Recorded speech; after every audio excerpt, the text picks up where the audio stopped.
What if? These simple two words open up an unlimited amount of possibilities to explore. What if the Emperor was never interred upon the Golden Throne? What if GW actually supported the Emperor's children and Slaanesh? Or what if the Tau were in control of the galaxy? Well, last year I did a series on the death of Warhammer 40k, and I theorized what would happen during the end times of this era and how Warhammer 50k would start. We've seen the end of 30k with the Horus Heresy and the Siege of Terra, and now that brings us to the 40k era and currently the 42nd millennium. Now, it's amazing to see the evolution of, say, the Tau, the Imperium, the Aeldari, etc. through the ages. However, today I want to dive into this faction of the galaxy, and that is the Aeldari, with a little bit of the Primarchs. So without further ado, guys, let's go ahead and dive into this. What if the Aeldari freed Isha? Long ago, the ancient Aeldari had once tasted glory, but now this dying race has been unified by the words spoken from Yvraine, preaching that all Eldar paths lead to one goal, the death of Slaanesh.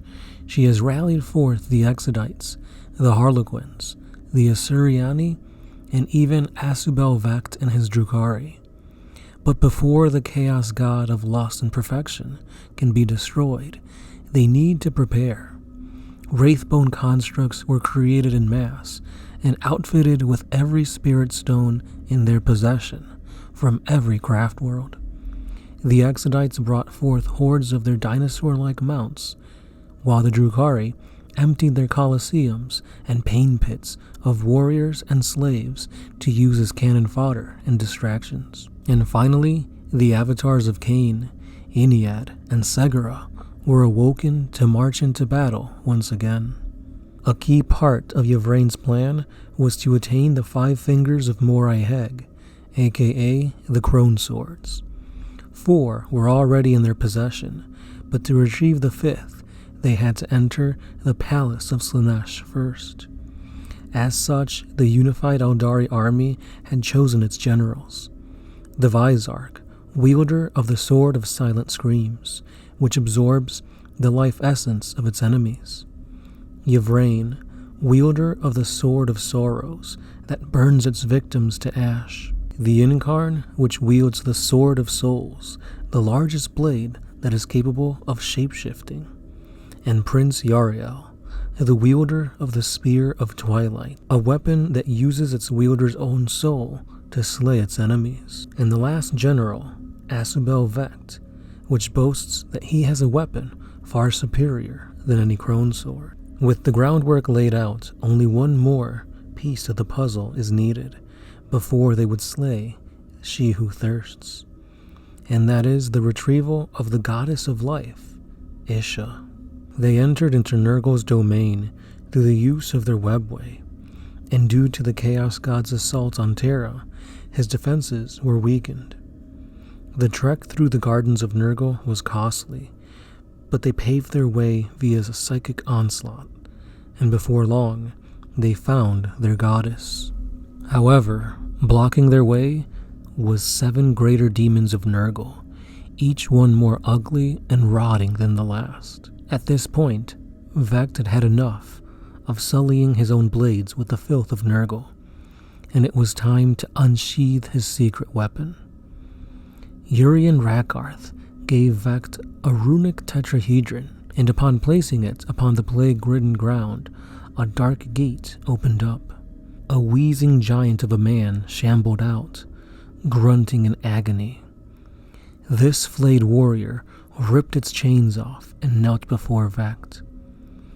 "Give the Khan his sword." The broken, skinless Primarch of the White Scars had been tortured for thousands of years. The pain, both physical and psychological, had conditioned Jagdai to become the lapdog of Asubel Vect, a weapon that indeed rivaled the Crone Swords. As the Primarch rampages on, and the Aeldari army begins to gain ground, Yvraine and the Visarch retrieve Isha, and they retreat back into the webway. To cover their escape, the craft worlds of Baeltan and Dor High crashed with one another, creating a massive explosion, wiping out a vast expanse of gardens of Nurgle. The Aeldari had suffered greatly, but no cost was too great, for their goddess Isha is once again freed from the chaos embrace of Nurgle. However, Yvraine felt that this was indeed too easy of a task, and perhaps they played right into Nurgle's plan. But she had no time to dwell on this, for now was the time to strike at she who thirsts. But little do they know that the time of Rana Dandra draws near. With that being said, we can see that GW has kind of made the unification of the Eldar become more apparent, with Yvraine kind of uniting the Axadites, the Asuryani, and bit by bit more of the Drukhari, but I don't see them all working together without any type of betrayal, especially with Asabel Vact and the Harlequins. But if this does happen, I could definitely see Isha coming back into the fray, maybe more with the Laughing Gods Segura, maybe like avatars of Segura, since the Harlequins are a pretty small line and they're pretty popular. I believe a few years ago they were actually topping a bunch of tournaments, so to see the lineup for the Eldar expand out of those old metal models and into new plastic models would be really amazing. So hopefully we see more in terms for the Aeldari, but I just don't feel that this next part, especially with the Primarch, Jagtai Khan, will come to pass, because in the future of 40k, we've seen Gilliman come, and we've seen the Lionel Johnson come out, and these guys are key pieces for any Space Marine army, more so for the Ultramarines and the Dark Angels, but we've also seen these Primarchs come out with a piece of the Emperor's war gear. If the Khan comes out, he definitely has to be playable, and he has to have a piece of the Emperor's war gear. What that is, I don't really know. Maybe it'll be some type of jet bike made of the armor of the Emperor or something like that. But yeah, definitely he won't be a flayed, tortured servant for the Drukhari, because that's going to take away a really instrumental piece for any White Scar player. So with that being said, yeah, as much as I want this to come to pass, I don't see it coming exactly in this way, but it would be really cool to see a Primarch come back as like a shadow of their former self. So let me know your thoughts down below, guys.